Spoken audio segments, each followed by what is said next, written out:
Welcome everyone to MailFuzz TV. I am Peter, that is Garrus, and we are going to talk about Black Mirror Season 7, Episode 4. It's called Plaything. And yes, the cat is awkwardly kind of leaning on my back and also the back of the chair. It's a very weird, uncomfortable position, but I'm going to make do until he moves. So, welcome to the show, everyone. This is an interesting episode. It's the shortest episode of the season. It's directed by David Slade, who's done an episode or two before, from what I recall. It stars Peter Capaldi as the older version of the main character, and then Lewis Gribben as the younger version of the main character. And it's sort of set in like a near future UK, but a lot of the story is told via like flashbacks to 1994. Hence why we've got two ages of the main character.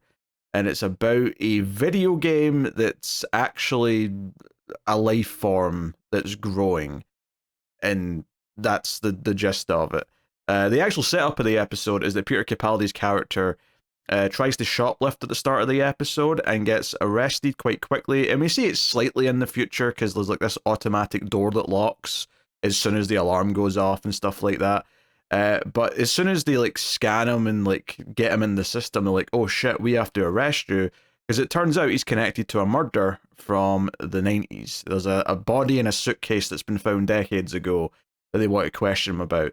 So they do all this setup, they get him arrested, and the detective inspector, who's this very kind of like aggressive guy, goes to question him, with also this psychologist who's there to kind of like be part of the interview. And that's the framing device of the episode, is that he's telling his story to these people in the police interrogation, and then everything kind of happens in the backstory. So you've got Capaldi as this narrator / storyteller, and he's kind of a kooky character. He's got long hair, he wants to draw something, but they won't give him a pen. And we find out that he used to be a very shy person, and he worked specifically for a PC gaming magazine in the 90s, which I never like read a PC magazine in the 90s, but I definitely remember reading video game magazines in the late 90s, early 2000s. So there was kind of like a weird nostalgia element at play here for me. But I'll get into like where the story goes, cat, as it progresses. I guess the first thing I'll say is that this has got a weird aspect ratio. I know people love when I talk about that, but it's wider than 4:3. But it's not as wide as 1.66 to 1, which is kind of the halfway between 4:3 and 16:9. And that's like an old European ratio, is that ratio. But this isn't quite as wide as that. It's thinner than that, but it's wider than 4:3, which is just, it's a bit odd. It's a bit unsettling. If you're used to like certain shapes of your movies and TV shows, this one's just a little bit strange and unique. So there's that. I will say up front that I think the visuals of this episode and the overall aesthetic, I loved. I loved how this looked. I love how it felt. I love how the 90s stuff felt. It had just kind of this, like, down to earth, but kind of grungy feel to it. And grunge is kind of a good way of representing the 90s.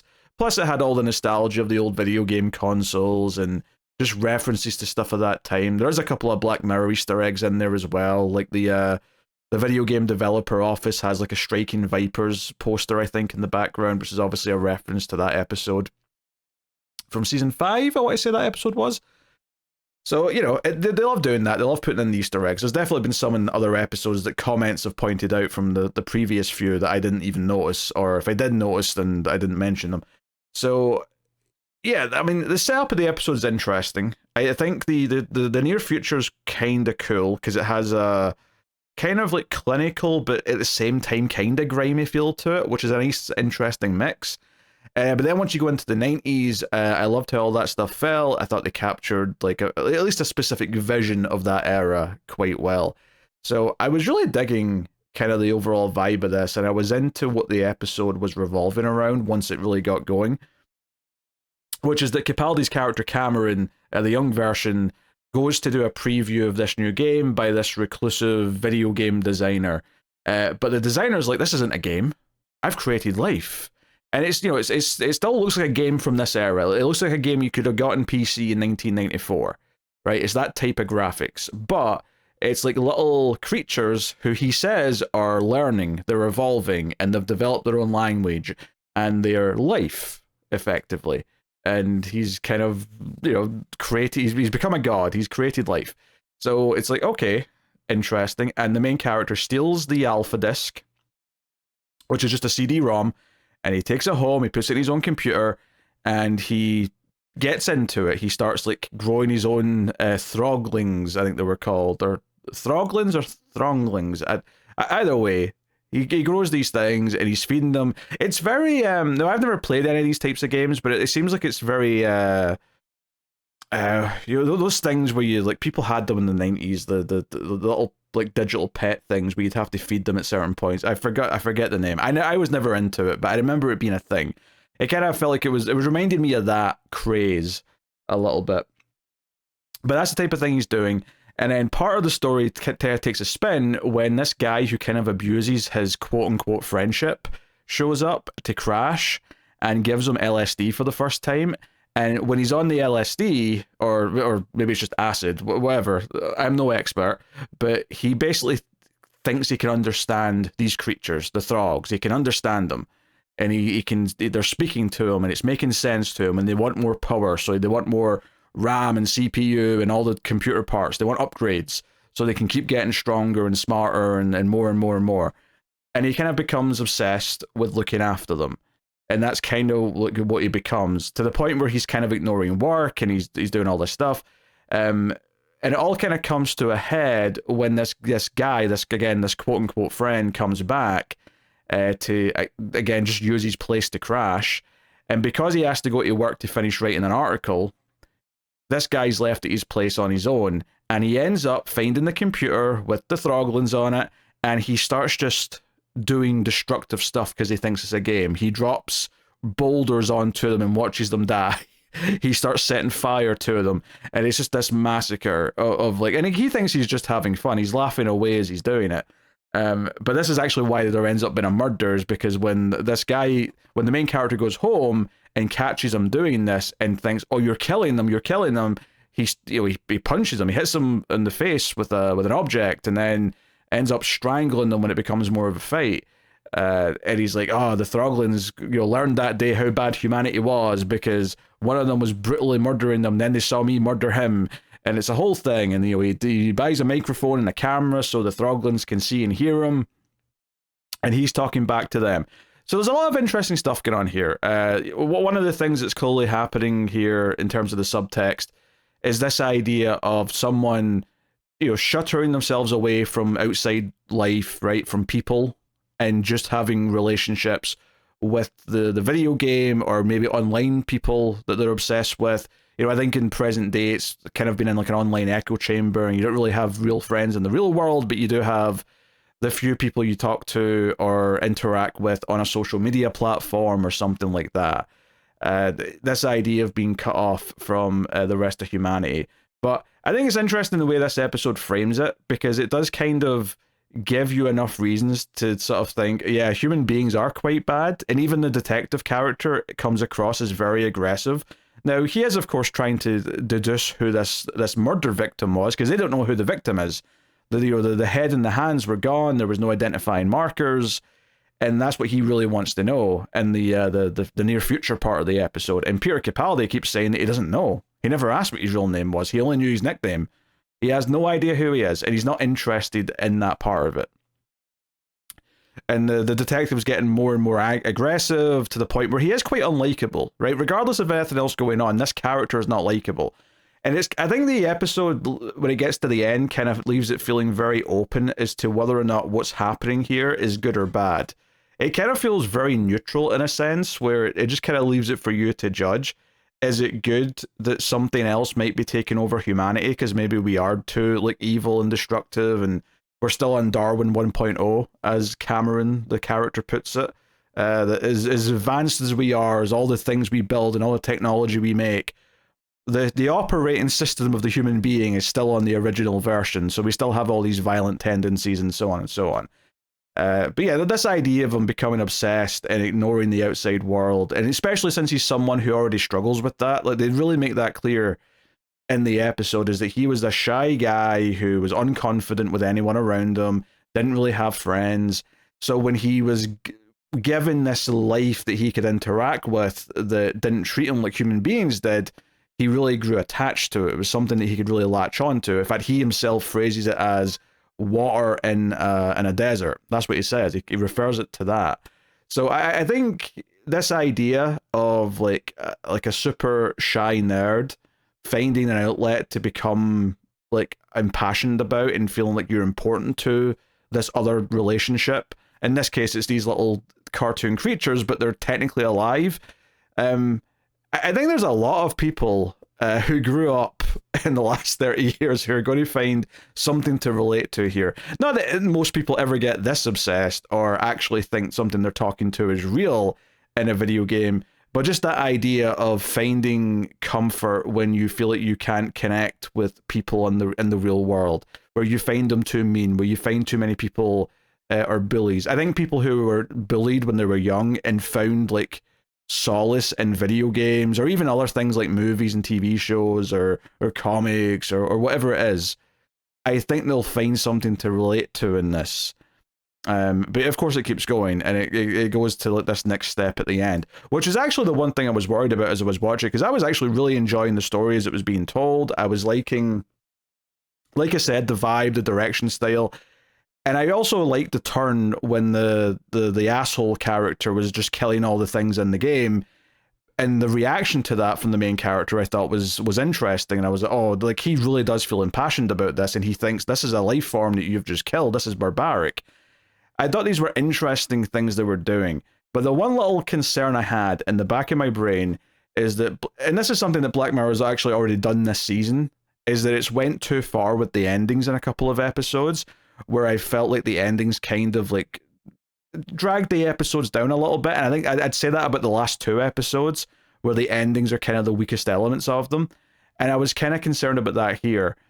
And I felt like it was like it kind of avoided it a little bit, actually, where it did do a big thing at the end, right? There's a whole big twist at the end, or reveal at the end, where the reason why he wants to draw, right? And he ultimately convinces the psychologist that maybe it's a good idea to let him do this, to get him to open up.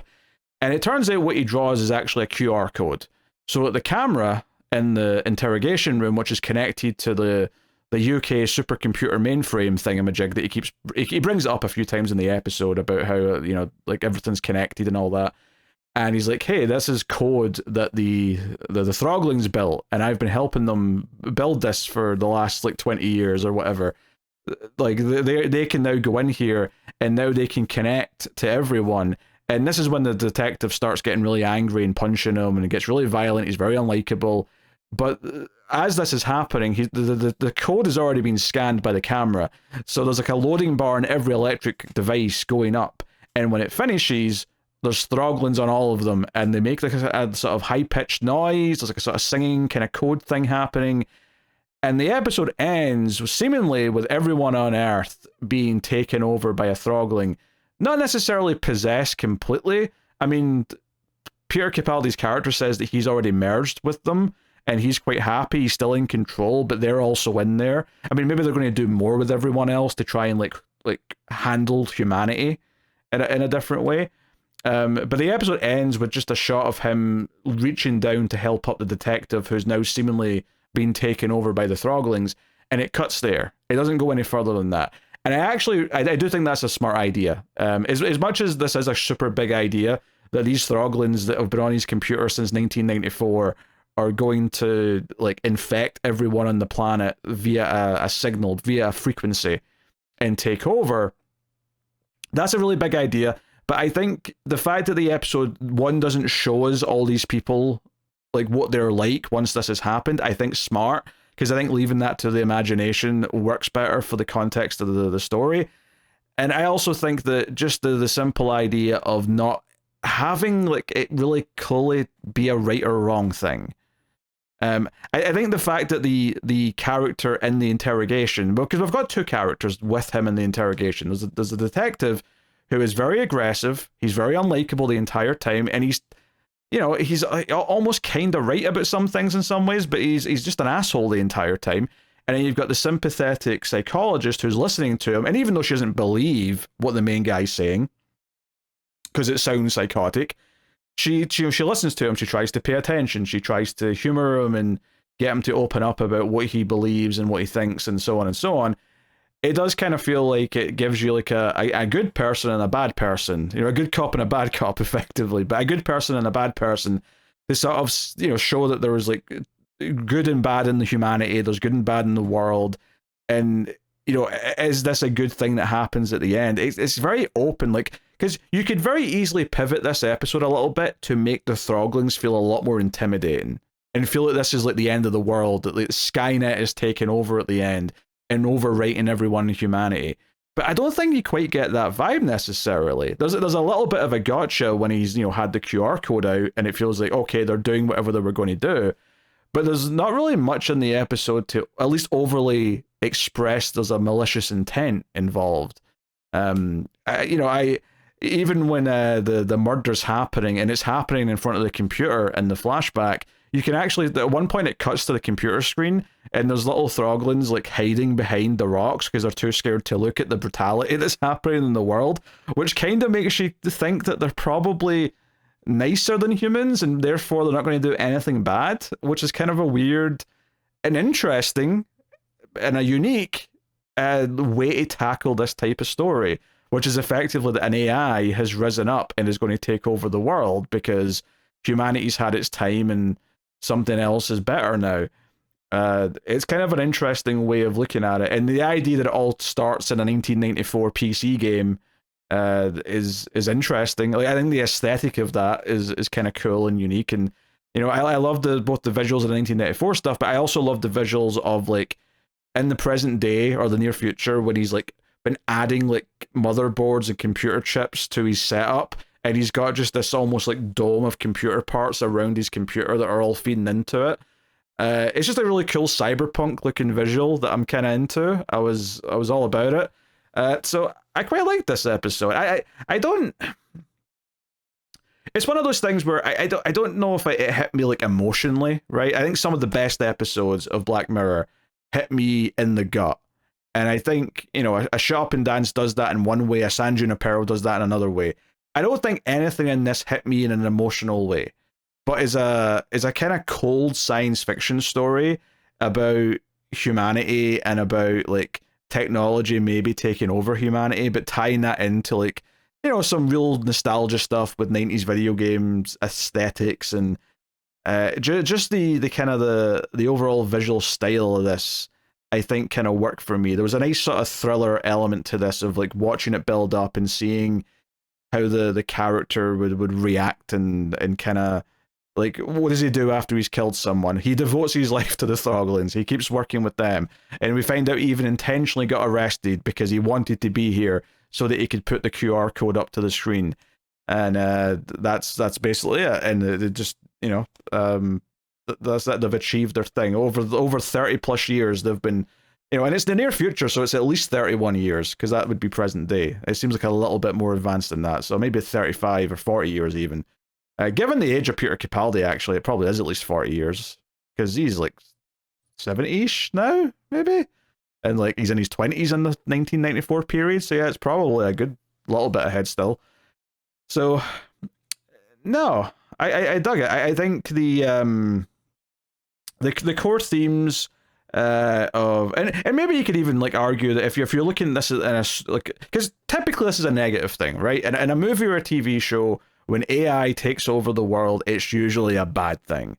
So let's assume that it is in this case. Although I think this episode takes a very distinctly neutral outlook at it. Is that typically it's a really bad thing, and I think this idea that it all starts with someone who has no friends who becomes obsessed with developing the computer stuff, like you could relate that to the real world in some ways, and how some of the richest people on the planet are people who are in control of tech things that are kind of too influential now, and how that's kind of given them too much power and they have too much influence on real world politics and the everything that's going on, right? I don't want to get too specific, but I think you know where I'm kind of coming at from that. And that's kind of You can see this distinct reaction to like the character between, again, the policeman and the therapist character, where one of them, the policeman, he is very adamant of like, oh, that's a bit sad. You were obsessed with a video game. Why didn't you have real friends?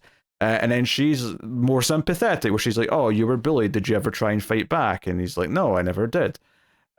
Well, okay, so you found something to look. She's more understanding than the other guy is.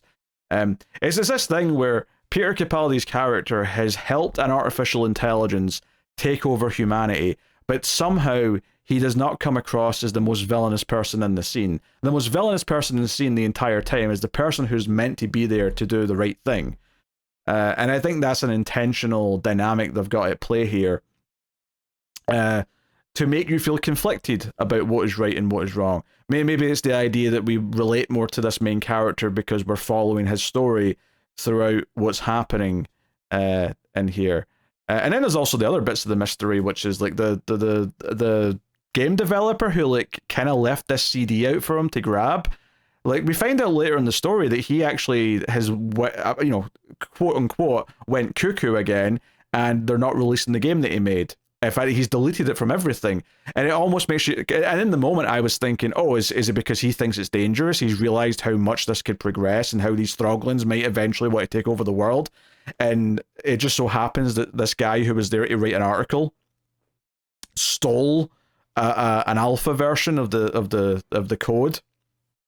And now it still gets to exist as a result. Or is it something else than that? I don't know. I think it's one of those episodes of Black Mirror where the concept is really strong, because it's not like super too big, it's not super wild.